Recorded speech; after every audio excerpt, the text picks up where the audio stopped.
भारत के प्रधानमंत्री आज यूपी के नोएडा में थे और उन्होंने जेवर में नोएडा इंटरनेशनल एयरपोर्ट फेज 1 का उद्घाटन किया।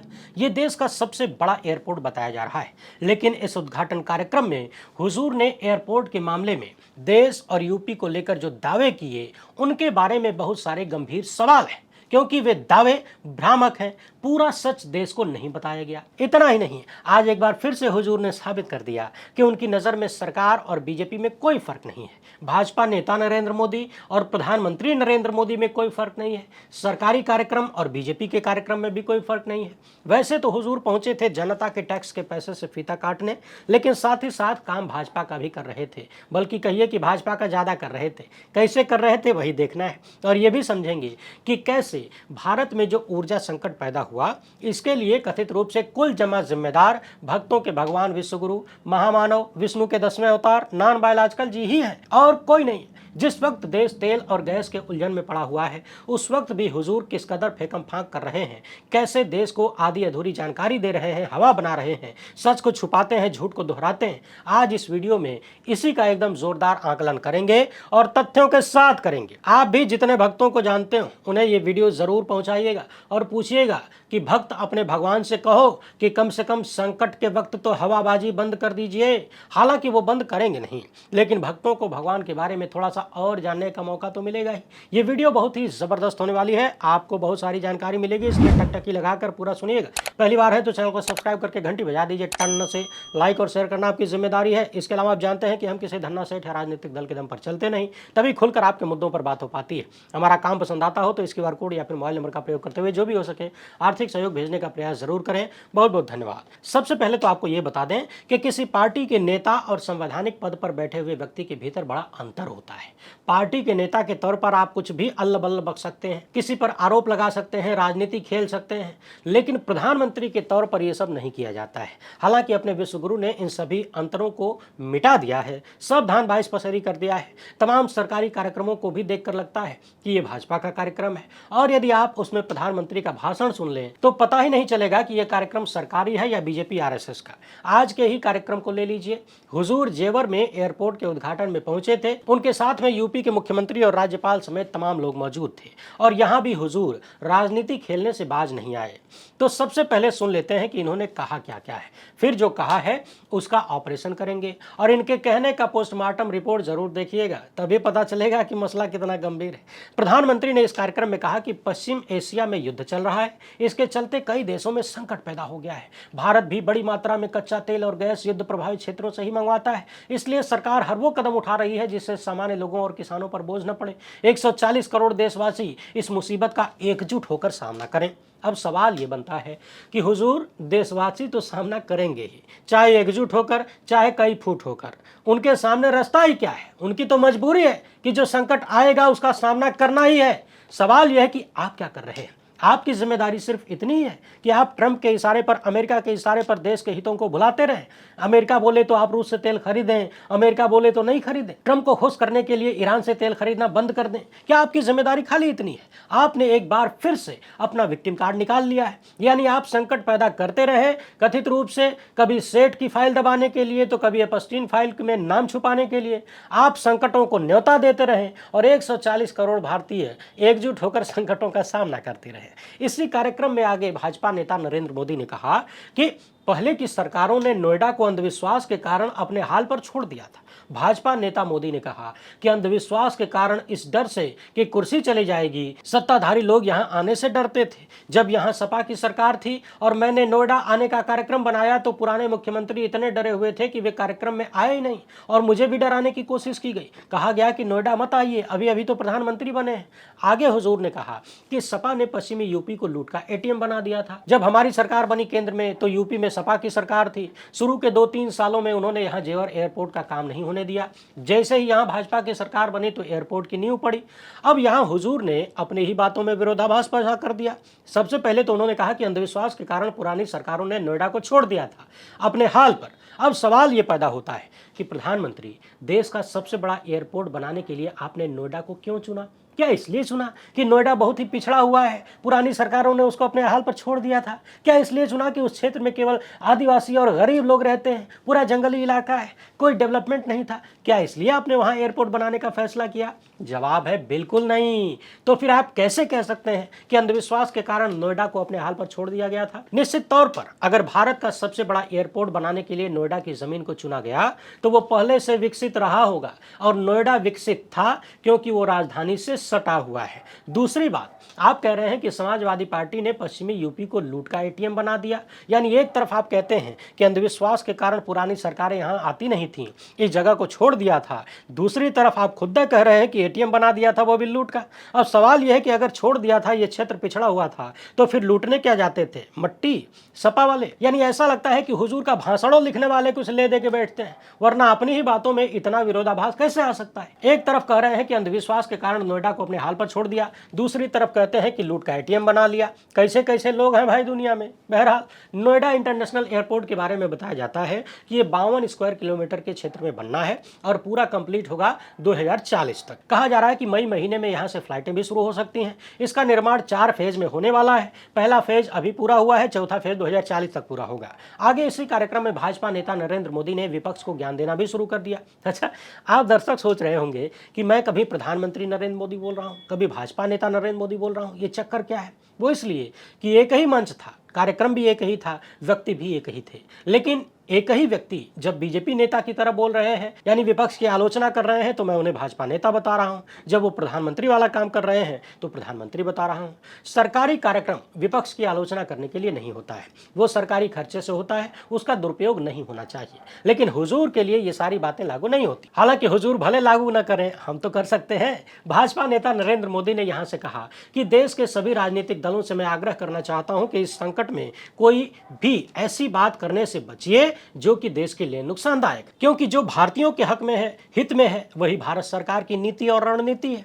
राजनीति के लिए गलत बयानी करने से राजनीतिक बहस में विपक्ष को कुछ नंबर मिल सकता है, लेकिन देश को नुकसान पहुंचाने वाली हरकतों को देश की जनता माफ नहीं करेगी।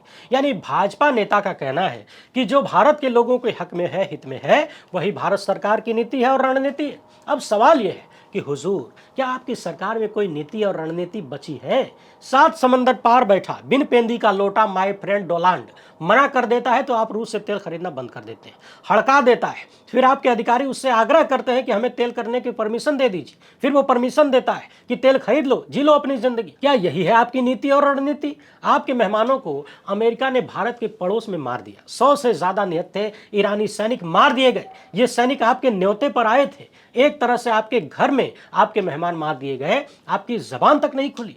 आस पड़ोस के तमाम देश भारत से दूर हो चुके हैं और आप नीति रणनीति की बात कर रहे हैं। यदि आप आज रूस से तेल खरीदने की हिम्मत दिखा पाते और पूर्व में तेल खरीदना बंद नहीं किया होता तो क्या यह तेल संकट आता? जवाब है कि शायद नहीं। सवाल है कि रूस से सस्ता तेल खरीदना तो देश के हित में था, भारतीयों के हक में था, लेकिन यह चीज आपकी नीति और रणनीति में क्यों नहीं है?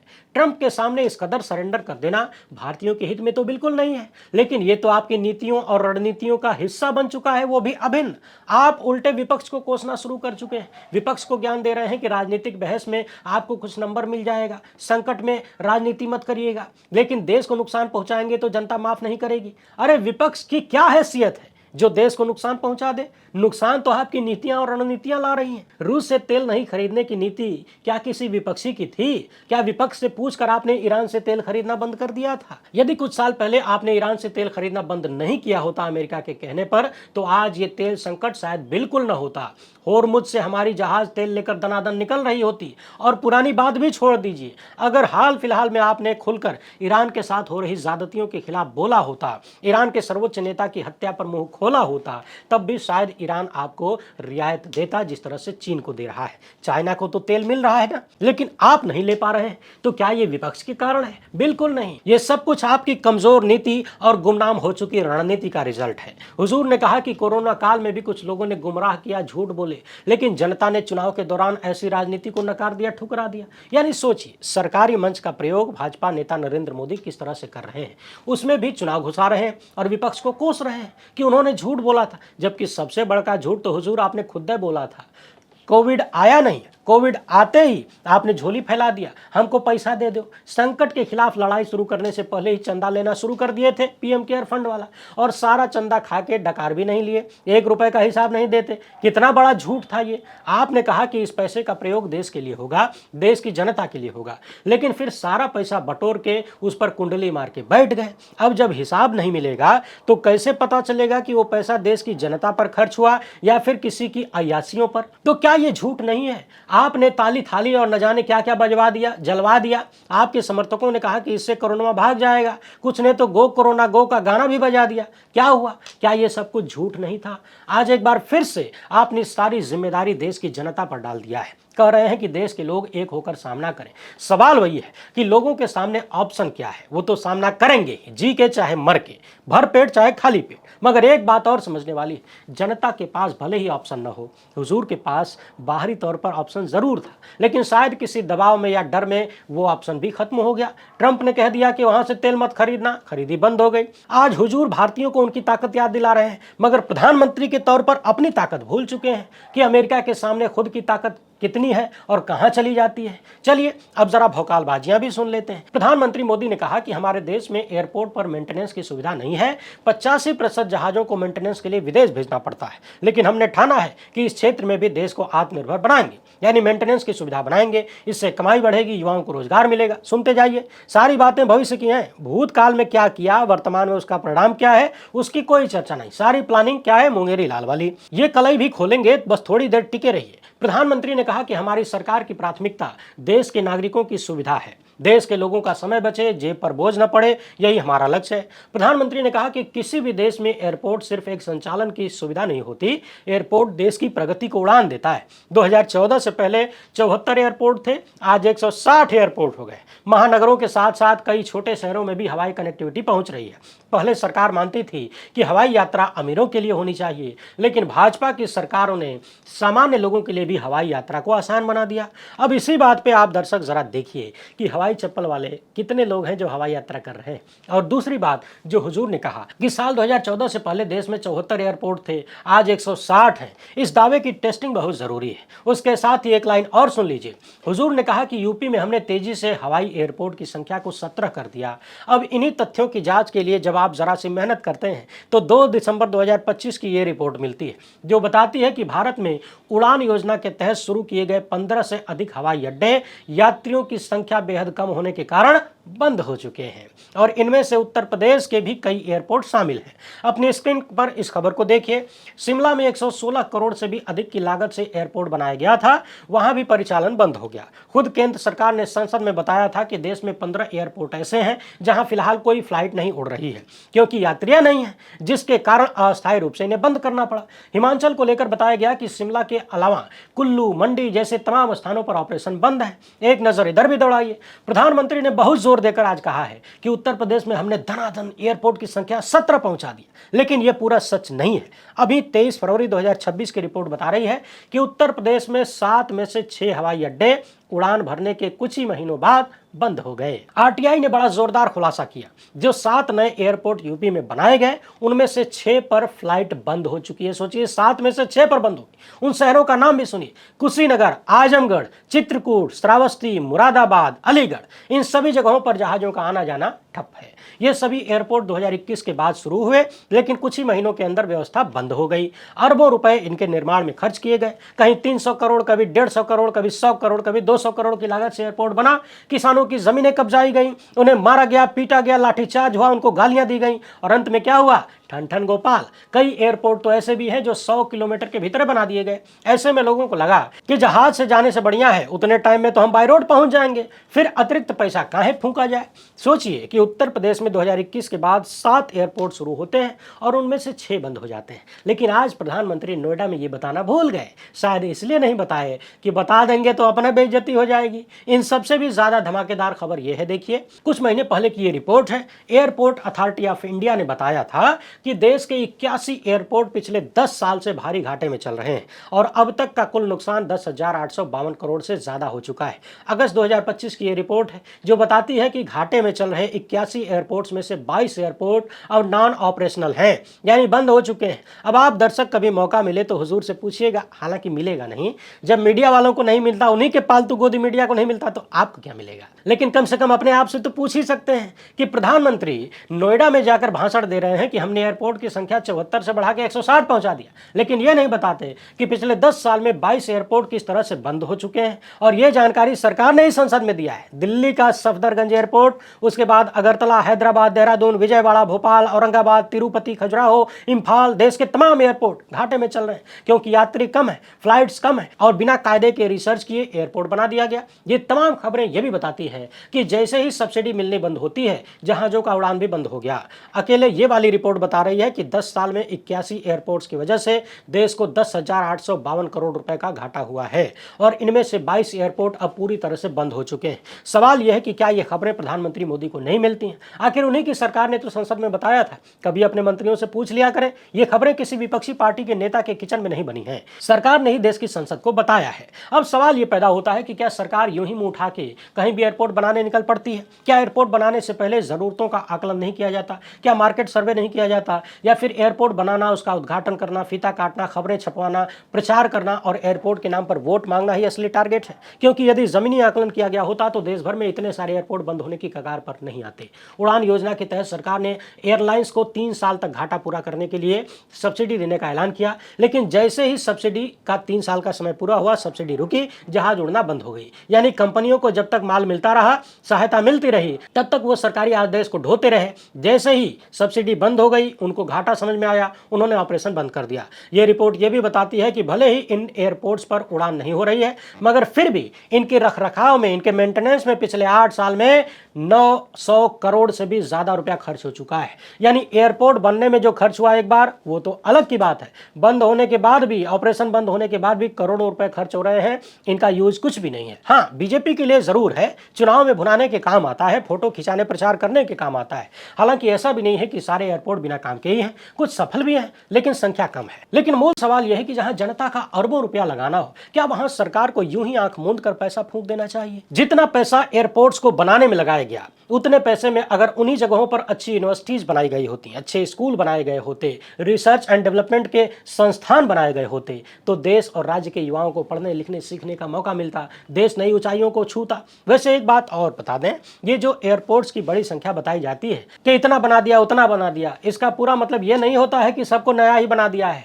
बनाए जाने का मतलब हमेशा ये नहीं कि नया बना दिए, उनमें से कुछ नए एयरपोर्ट होते हैं, कुछ पुराने बंद एयरपोर्ट को फिर से चालू कर दिया जाता है। जैसे मान लीजिए कि अभी खबरों के अनुसार जो लगभग 22 एयरपोर्ट बंद किए गए हैं, कहीं 15 हैं, इनको भविष्य में कोई अन्य सरकार आती है, चालू करके कह दे कि देखो हमने फिर से इतना एयरपोर्ट बना दिया, तो ये गलत बात होगी। कुछ छोटे एयर स्ट्रिप को अपग्रेड करते हैं, उसको भी गिन लेते हैं। इस तरह के भी बहुत सारे खेले होते हैं। छोटे हेलीपैड और वाटर एयरड्रोम भी शामिल कर लिए जाते हैं कई बार। मगर कुल मिलाकर सवाल ये है कि जब आप नए एयरपोर्ट्स की संख्या बताते हैं तो ये भी बताना चाहिए कि कितने आपने बनाए और बंद हो गए, कितना घाटा हो रहा है। प्रधानमंत्री ने कहा कि अब यहाँ के किसानों का उत्पाद पूरे दुनिया के बाजारों में जा सकेगा, किसानों को लाभ मिलेगा। आपके गन्ने से एथेनॉल बनाया गया, इससे कच्चे तेल पर हमारी निर्भरता कम हुई। अगर एथेनॉल का उत्पादन न बढ़ता तो देश को हर साल 700 करोड़ लीटर कच्चा तेल विदेश से मंगवाना पड़ता। हालांकि प्रधानमंत्री ने यह नहीं बताया कि एथेनॉल का प्रयोग करने से गाड़ियों के इंजन और एवरेज पर भी बुरा असर होता है, और इसकी मार झेलता कौन है?